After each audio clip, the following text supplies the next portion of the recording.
নমস্কার। শুরু করছি এমার্জেন্সি হোমিওপ্যাথিক মেডিসিনের তৃতীয় পর্ব।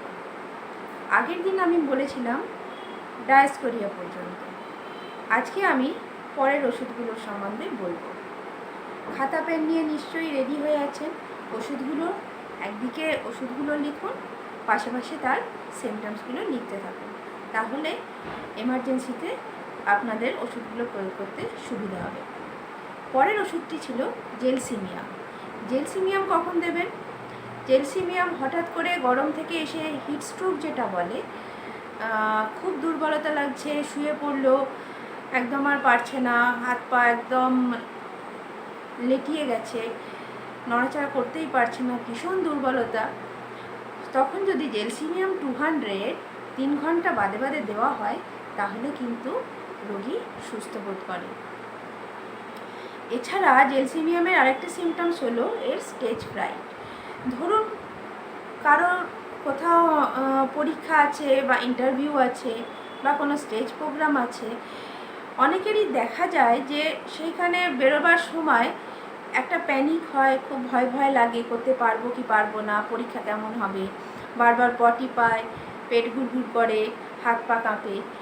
এই ধরনের সমস্যায় বেরোনোর ঠিক আগের মুহূর্তে যদি জেলসিমিয়াম 200 2 ঘন্টা পর পর দুবার খেয়ে নেওয়া হয়, তাহলে এই ধরনের সিমটমস থেকে অব্যাহতি পাওয়া যায়। পরের ওষুধটি ছিল ইপিকাক। ইপিকাক দেওয়া হয় সাধারণত বমি বমি ভাব পাচ্ছে, বমি হচ্ছে, বমি বমি ভাব আছে, তখন যদি ইপিকাক দেওয়া হয় 2 ঘন্টা বাদে বাদে 3 বার করে, তাহলে এই বমি ভাবটা কমে যায়। পরের ওষুধটি ছিল মার্কসল। মার্কসল সাধারণত আমাশার ক্ষেত্রে খুব ভালো কাজ করে। খুব পেট ব্যথা করে পায়খানা হচ্ছে, তাতে আম ভাব আছে, যেটাকে বলা হয় মিউকাস, তখন যদি মার্কসল 200 7 ঘন্টা বা 8 ঘন্টা বাদে বাদে 2 বার কি 3 বার দেওয়া হয়, তাহলে কিন্তু আমাশার ভাবটা কমে যায়। কিন্তু ক্রনিক যদি আমাশা থাকে, তাহলে তার অন্যভাবে ট্রিটমেন্ট করতে হবে। এগুলো আমি কিন্তু একদম অ্যাকিউটলি হঠাৎ করে হয়েছে সেই ক্ষেত্রের কথা বলছি। পরের ওষুধটি ছিল নাক্স ভূমিকা 30। নাক্স ভূমিকা 30ও হজমের ওষুধ।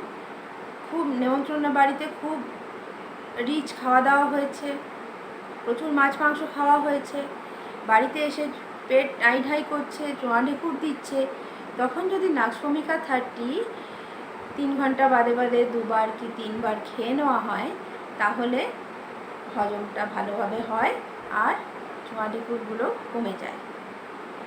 যে কোনো সময় রিচ খাওয়া দাওয়া হলে একটু যদি নাক্স ভূমিকা 30 একবার বা 2 বার খেয়ে নেওয়া হয়, তাহলে কিন্তু হজমের অসুবিধাটা আর হয় না। পরের ওষুধটি ছিল পালসেটিলা 200।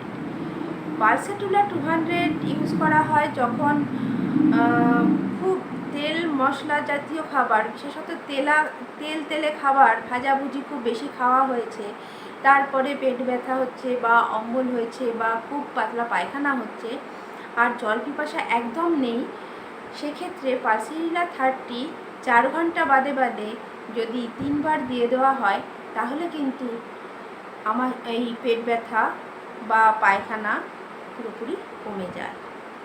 পরের ওষুধটি ছিল রাস্টক্স 200।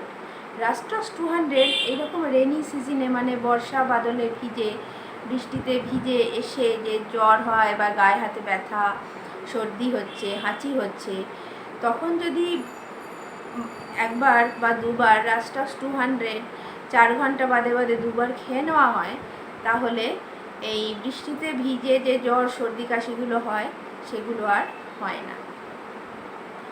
তারপরের ওষুধটি ছিল ক্যালেন্ডুলা। ক্যালেন্ডুলা সাধারণত কেটে গেলে বা ছড়ে গেলে ক্যালেন্ডুলা অয়েন্টমেন্ট লাগিয়ে দিলে ওটা তাড়াতাড়ি সেরে যায়। আর একটি ওষুধ বলেছিলাম, সেটি হচ্ছে ক্যান্থারিস। ক্যান্থারিস একদম রান্নাঘরে রাখার ওষুধ। মা মাসিরা যখন রান্না করেন, অনেক সময় হাতে তেল ছিটকে এসে পুড়ে যায়, তখন যদি একটু ক্যান্থারিস মাদার টিনচার একটু তুলোয় করে সেই পোড়া জায়গায় লাগিয়ে দেওয়া হয়, সঙ্গে সঙ্গে জ্বালা ভাবটাও যেমন কমে যায় আর ফোসকাও চট করে পড়ে না। তো এই গেল এমার্জেন্সি যে মেডিসিনগুলো বলেছিলাম তার সিমটমস। এগুলো অবশ্যই আপনারা ঘরে এনে রেখে দেবেন, আর যেভাবে বললাম সেইভাবে খাওয়াবেন। কোনো রকম অসুবিধে হলে বা কোনো প্রশ্ন থাকলে আমাকে জানান, আমি অবশ্যই তার উত্তর বলে দেব। আজ তাহলে এই পর্যন্তই, দেখা হচ্ছে পরের ভিডিওতে।